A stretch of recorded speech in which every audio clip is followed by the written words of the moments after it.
All right, everyone. My name is Flo Davis, and today I'll be doing a presentation on design thinking. Your why is more important than what. So pretty much for this presentation, we're gonna try our best to cover a lot of material here. But if you would like to download the slides, just make sure that you put your email and name here at this address, or if you just want to network with other members, this will be kind of like a Google Sheet share, so I can send the slides to you. So we'll kind of get started with a little bit of my background. So I have over 10 years experience in design and web development. Most of my career has been in Silicon Valley, where I had the pleasure of working for several Fortune 500 companies, including Google, Apple, and Salesforce. Right now, currently, I'm currently the founder of Focus Vision Design Group, where I focus on workshop and trainings in the area of design, as well as I'm a creative lead for a large financial institution. So if you would like to connect with me, just go to linkedin.com/Flo Davis. And if you'd like to join my meetup group, meetup.com/front-end creatives. And just a little bit of background about me. I'll give you, so my presentation style, I try to be as really interactive as possible. I know per se people can't jump on stage, but if you have any questions, feel free to drop something in the chat, and then I'll try to ask you guys questions as well. So this is kind of like, what do you think design thinking is, right? So a lot of times when you hear design thinking, you see a lot of sticky notes, more sticky notes like crazy. Do you get the picture?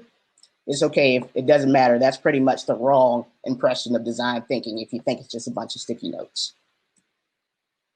Let me show you a video of what design thinking, oh, sorry, that really is.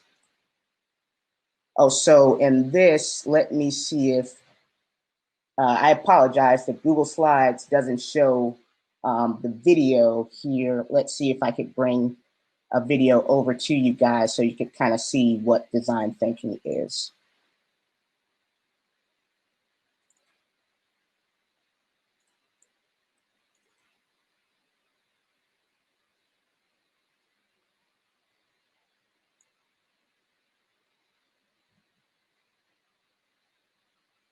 So I'll escape this full screen mode just for a second.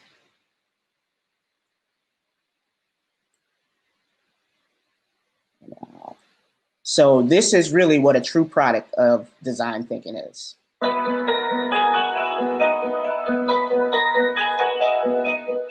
Robot specializes in modern welfare technology that helps the elderly and people with mobility disabilities to become more independent and self-reliant. The company has developed innovative kitchen and bathroom designs for private homes, senior housing, schools, and institutions that are height adjustable and super accessible.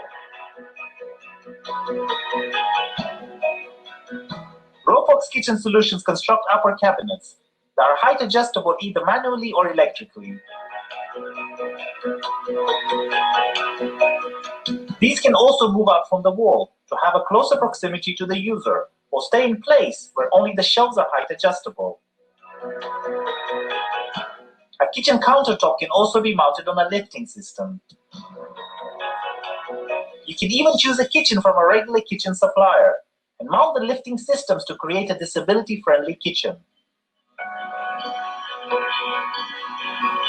This allows wheelchair users to adjust the table to the height they need to sit comfortably by the table. It's also an obvious choice when children help out in the kitchen.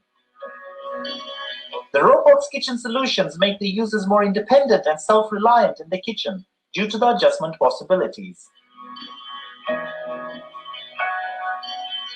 The kitchen solutions are suitable for training kitchens, private homes, senior housing, schools, and institutions.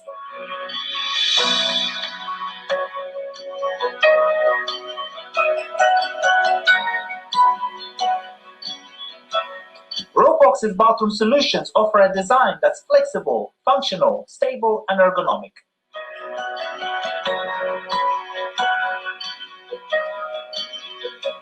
All of these factors are important when customizing the needs of the elderly and the disabled.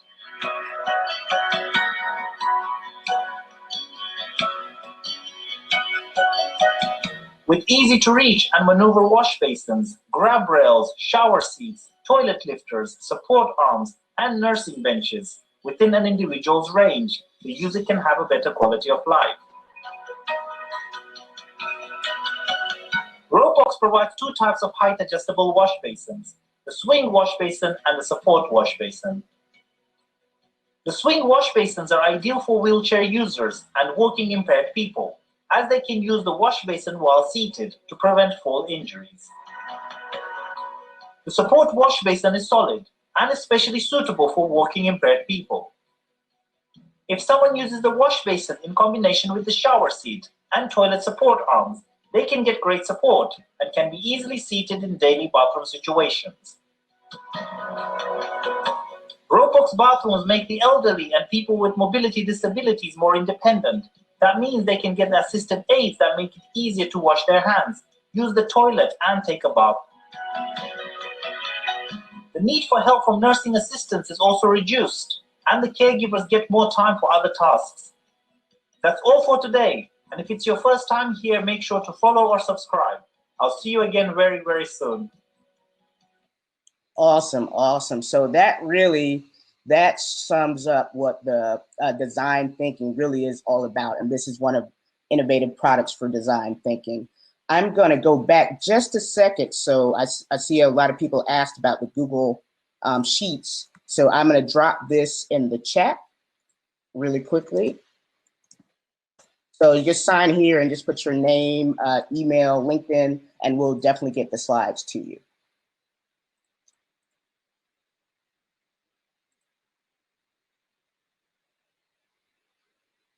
So before we saw a bunch of sticky notes, and then we've seen an innovative product from design thinking. So what is design thinking in a nutshell and what it's all about? So design thinking is a philosophy and a set of tools that help you solve problems creatively. There are many problem-solving philosophies, including Lean, Agile, and Six Sigma. But what makes design thinking unique is these other technologies focus exclusively on the problem or some technology. Design thinking takes a human-centered approach, which means it empathizes and figuring out who are you designing for, what are the needs. Only then can you help them solve the problem and innovate on their needs. So basically, same thing like what I just showed you guys. You're really, the user at that point was disabled or elderly user. So the main thing that design thinking is just a certain type of philosophy, right? So the main thing that distinguishes design thinking from a lot of these methodology, it takes a very human-centered, human-first approach. So you're really empathizing with the user and putting yourself in that person's shoes. Some of the main framework that we have in design thinking. Now, remember, this is not a linear framework, but there is a 5-step process to this. Empathize, pretty much what we saw in the video earlier. Innovation should be human-centered. Define, innovation should solve a problem. Ideate, innovation is born from a clash of ideas. Test, innovation should be refined as well as prototype. And here are other, again, the same framework, not a linear path, but different levels of understanding. They have pretty much the same 5, 6 consistent principles.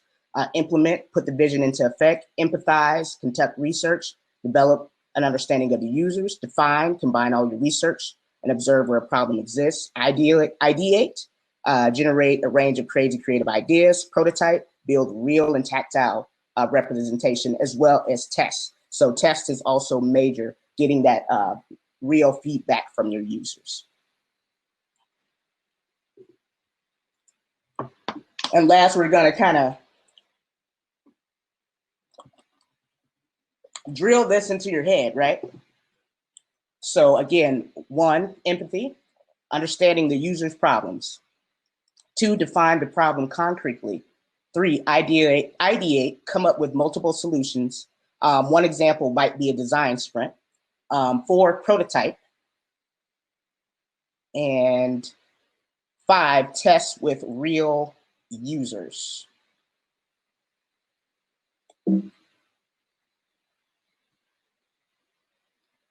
So what is empathy? So empathy is a broad sense. The term of empathy is the ability to see the world through the lenses of others. Even though design thinking, like I've said, is not a linear process, I honestly believe that empathy is one of the most important steps of the process. So I was spending a lot of time here on that, on the empathy part. So how do you empathize from a user perspective? So that's pretty much a question. Does anyone have any idea of what they would do to like empathize from a user perspective? Feel free to drop it in the chat.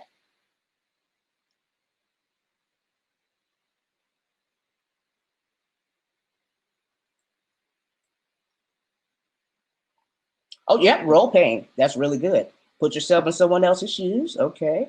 Awesome. Awesome. Cool. Cool. So as a designer or creative problem solver, you should start with observing, engaging, and empathizing with the users. Storytelling. Oh yeah, that's a really good one.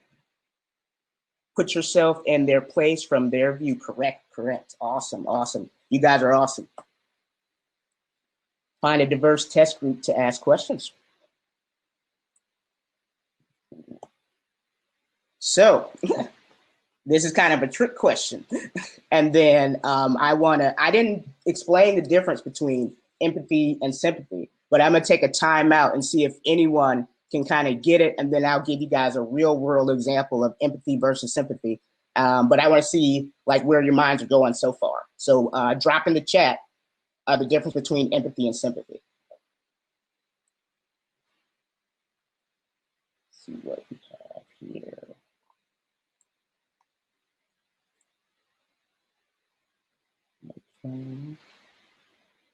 Find it. Anyone want to take a stab at empathy versus sympathy?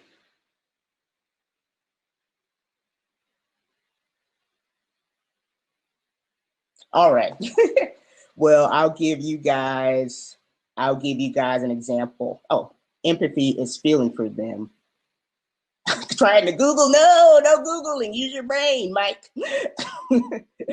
Empathy, understanding, sympathy, feeling bad. Laugh out loud. All right. All right, let me give you guys an example. So I'll start off with an example and then I'll go into the explanation. Oh, okay, we have one more. Empathy is the ability to understand other people's feelings as if we're having them for ourselves. Sympathy refers to the ability to take part in someone else's feeling. I hope you didn't Google that, James, but great answer. Empathy creates action. Nice. Okay, awesome. So I'll give you guys an example, right? So this wasn't my test group, but say they had a test group of designers. They were all in the room. And then we're making them choose to design for accessibility. In this test group, we said at the end of the day, you have to use the bathrooms, right? So what they did is we waited for the users to like, we did a kind of a test where we roped their hands together and also roped their feet together. And before they had to use the bathroom, they had to hop to the bathroom. So that's pretty much like, so our persona or our users were like an older, elderly generation or people that were disabled.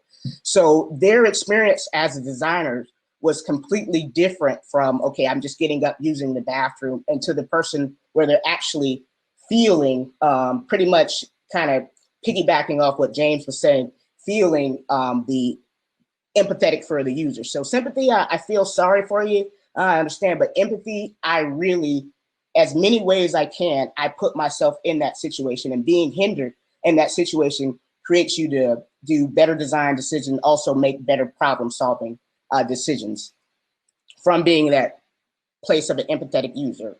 Prime example, I'll give another one, accessibility. To the video I showed earlier, to the average person might be, okay, that's really convenient, right? But to this disabled veteran or someone who maybe lost their legs in war and battlefield, it's like, wow, I have a chance to get my life back and be normal again. So when you design, and not just designing, again, I want to get deeper into design thinking, it's beyond design, it's like a creative problem solving. You really want to be, hey, I'm this person for a day. How do I feel? What would it make a product that I really love to use? So awesome, great questions. I mean, great answers, guys. So let's go deeper into empathy and how we could create these processes. So the first way that we can create the process is really by going with a beginner's mind. So Sakichi, I'm sorry if I'm messing up his name, Toyota, is the Japanese inventor of Toyota, and he has the 5 why techniques that we use today. So my niece Ava, she's 4 years old. And then when you're implementing a design thinking approach, you go into a beginner's mind, you want to create a product or explain something where like a 40-year-old can understand it or your grandmother can understand it. So pretty much they start in the deep process of asking, well, why is that? Why is that? Why is that? And then you ask that every time. And then from the why is that, you go deeper and deeper and deeper in a cause and effect of understanding. You start with the question, you get a little bit more feedback, you go deeper, that causes more questions. And that pretty much, that is still so successful in terms of beginner's mind that Toyota is still using it today in 2000 plus. So the philosophy and design thinking, again, like I said, all the steps are flexible, so you don't have to worry about that. We talked about empathizing from the user perspective. All right. And then we're going to go a little bit further into really, let's see if I'll go here. Okay, we'll stay a little further with really developing a beginner's mindset. So when you have a true beginner's mindset, we have all our assumptions, right? But you want to be able to observe without judgment. You want to question everything, and you want to be insanely curious when you have that beginner's mindset. And you also want to find patterns that are common among a lot of your user test groups. So we talked about Sakachi, the why is that, asking that over and over again 5 times. So the next step of the process in design thinking is define. This is where we clearly define the problem statement. So in design thinking speak, that would be what's called your design challenge. So in this design challenge, to me, this is almost important as empathize, because this really sets up your framework for your entire design thinking, right? So you think about it in terms of like, I don't have Google Maps or Apple Maps. I have like a compass and an old school map navigation. So I really have to really define the problem clearly because it's not going to recalculate for me. So again, this is the framework that sets up the rest of the process, and your define stage builds on data collected from the empathize phase. So again, we only have so much time for here, so I'm not going to go too deep into define, but if you actually want to look and see, I'll add this to the chat too. This gives you an entire worksheet from IDEO on how to implement the define phase and make sure that you answered all the important questions in the define phase. So I'll drop that in the chat as well.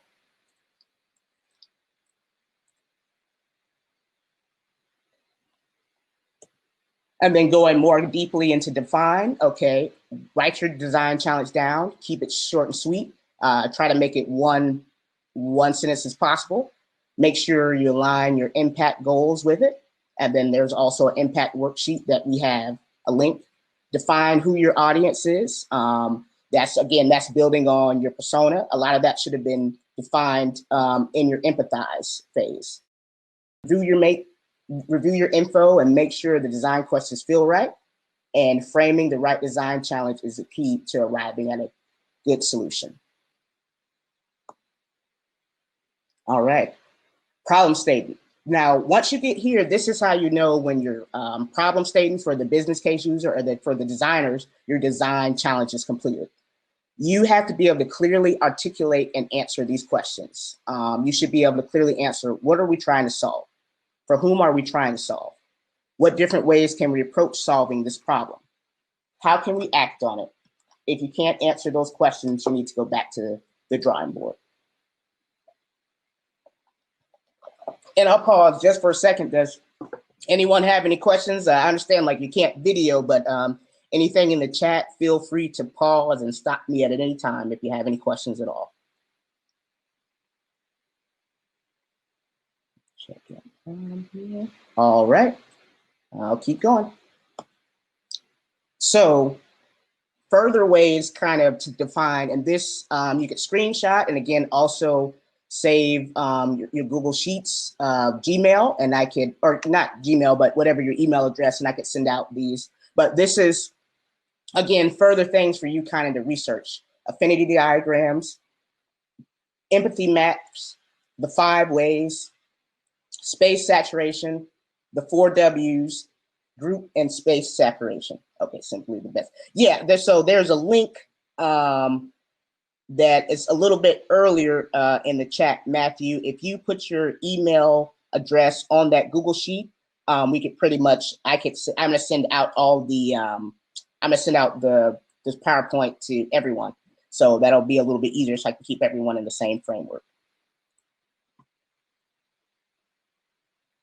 So right now, I'll kind of go over a quick overview of what all these different things mean. But again, kind of Google it to further research.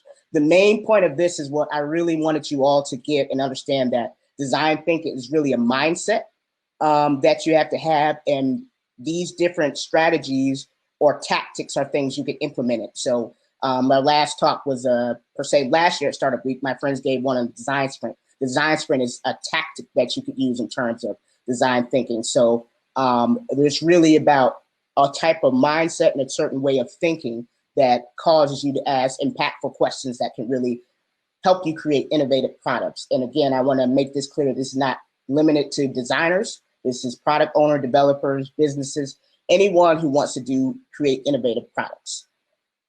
So some of the things I'll talk about. So we have the space, saturation, and affinity, the affinity diagrams. So there you create collages and group insights and stories, observations, individual pieces, notes. They can be interconnected with each other. Empathy mathing goes a little bit deeper. Intense thought work, and their often parts offer the insights and help problem framing. Point of view statement, combining user description, needs, insights, and elements into one compelling actionable statement. The 4 W's. So in the 4 W's, this is more in questions and very inquisitive questions, asking the right questions, right? Who is experiencing this problem? Who are you focusing on while they're trying to solve the problem? What is the problem? The main point that stands in the user way. Where is the problem happening? Is it physical, mental, or digital? What is the context around the problem? Why is it important? Will the user get substantial value out of the problem being solved? So that is pretty much a lot of the defined steps. And Kelly, the kind of the same thing as Matthew. So if you go up, let me see, I'll drop it again. So we just want to kind of keep this here. If you put, fill out this Google Sheet, put your email there, and I will send out the slides to everyone. So that's kind of further research to go on yourself and define phase.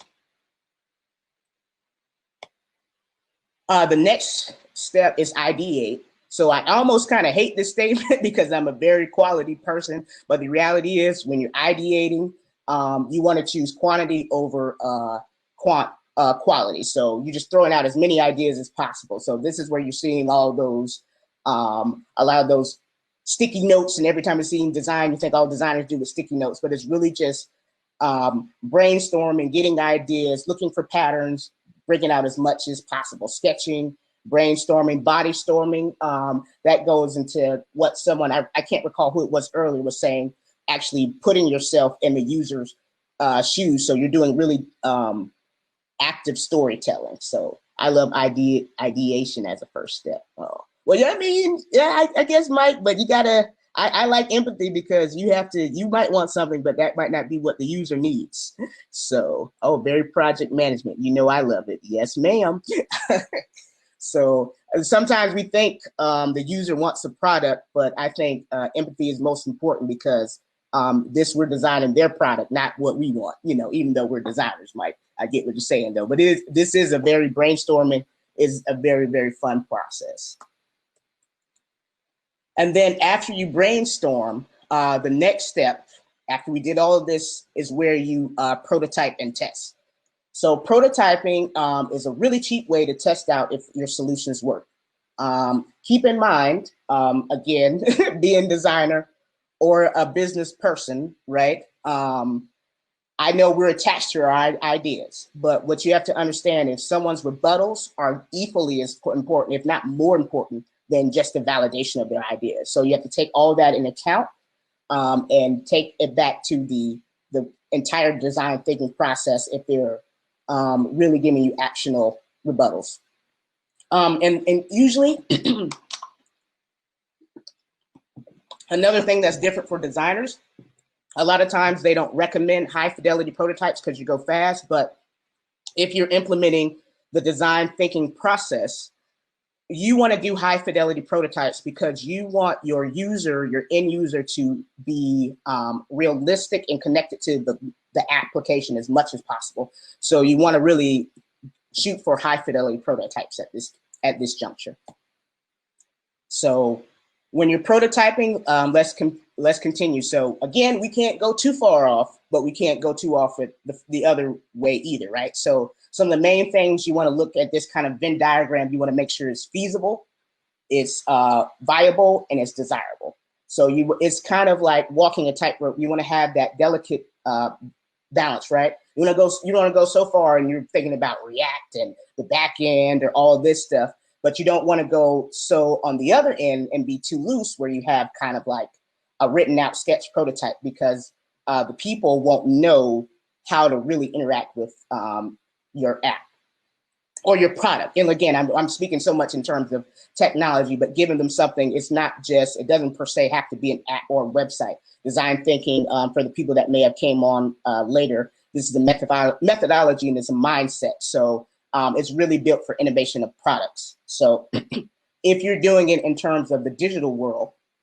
some things that I would recommend for high fidelity mockups would be Adobe XD, Figma, Sketch, or InVision. If you want video and audio, I would recommend Flinto. And if you want to do some basic programmable actions, but you don't want to per se hire a developer, which I don't recommend in the juncture of prototyping and testing, Azure or Framer can do programmable actions. And same thing, once we got through all those different stages, the prototyping, define, now you have to test and user testing, right? So good places to start would be usertesting.com. The beta list is a good place to test as well. And yeah, and then Veronica, so Cassandra, I wish I could pin this here, but I don't know if they have a pin feature, but she dropped a link to where you can actually put your email and you'll get you'll get all the slides. So I just kind of want to have everyone's emails in one place and I can just send out the slides all together. Awesome. Thank you so much, Cassandra. So some of the places that you can go to test your app will be usertesting.com and beta lists. Also, again, develop when you're doing testing, you went through all these phases. So you should have a pretty strong persona of who you want to test. So have that persona ready when you're testing your application or product. And here we kind of have some more helpful links. So if you want to really go through a workshop and workforces through books, there's Design Sprint 2.0 by IDEO. And they really did a lot when it comes to like marketing this design thinking process. We have Enterprise Design Sprints, and there's another design kit Design Kit org by IDEO as well. And again, here's the thing to download the slides. And here's kind of my info. So you guys can feel free to connect with me at LinkedIn, join the meetup group. And at this time, I guess, so I saved about 15 minutes here. If you guys have does anyone have any questions on design thinking, any processes that they were confused on and they want to go a little bit further in detail on, please drop it in the chat as well.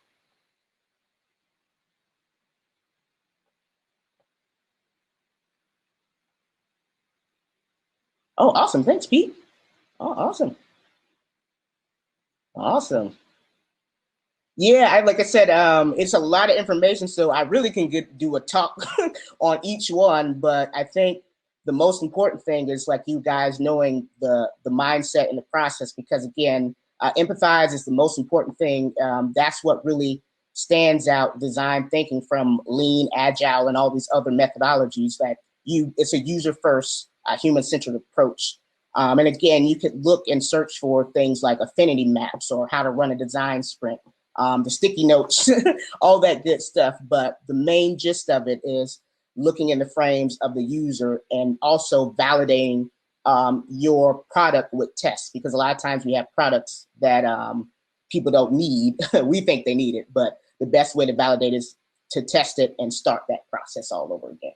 So can you please share some more examples of how you implemented this, anecdotes, lesson learned, putting teams together? Okay, yes. So right now, so I work, that's a great question, James.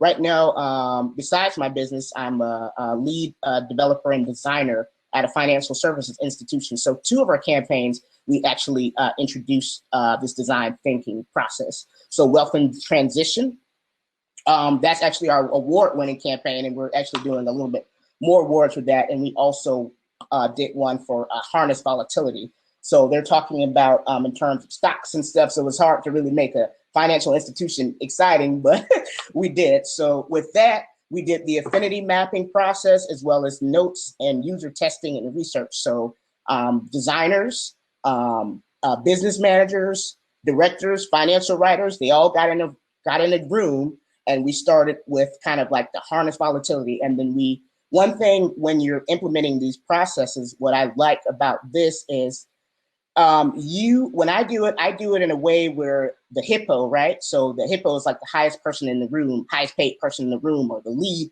doesn't have all the say, because some people are a little bit more shy. And a lot of times in these processes, you write notes and you do things like that. You do the sticky notes, you put them on the wall, and you see where patterns of how we're talking about are created. And from the patterns, we take kind of the best. And we did that from the basics of the title, from the imagery, pretty much every step of the process. We did design thinking with these award-winning campaigns. And then our clients are basically financial advisors as well as financial institutions. So our persona is a little bit different from the average person. So we're not per se directly to the consumer. We have our financial advisor or financial institutional investor in the middle before you get to our end client. But so our focus is kind of on the financial advisor and the institutional investor. But that's pretty much how we implemented a lot of our processes.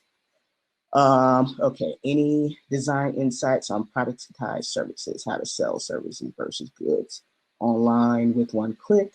We have a variety of platforms on our platform market, trying to educate them on how to sell their products.